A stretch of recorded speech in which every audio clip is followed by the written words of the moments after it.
রাজনৈতিক কর্মকাণ্ড চালানোর অভিযোগে নিষিদ্ধ ঘোষিত সংগঠন ছাত্রলীগের ইডেন মহিলা কলেজের শাখার সভাপতি তামান্না জেসমিন রিভাকে গ্রেপ্তার করেছে গোয়েন্দা পুলিশ।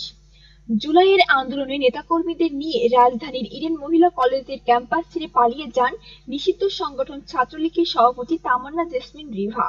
এরপর তাকে আর জনসম্মুখে দেখা যায়নি। বিতর্কিত কর্মকাণ্ডের জন্য আলোচিত ছিলেন তামান্না জেসমিন।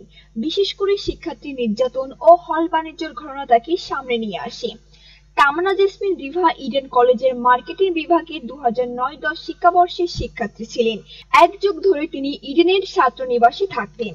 এদিকে নিষিদ্ধ ছাত্র সংগঠন ছাত্রলীগের ঢাকা বিশ্ববিদ্যালয় শামসুন্নাহার হল শাখার সাবেক সভাপতি নিশিতা ইকবাল নদীকে গ্রেপ্তার করে ঢাকা মহানগর গোয়েন্দা পুলিশ।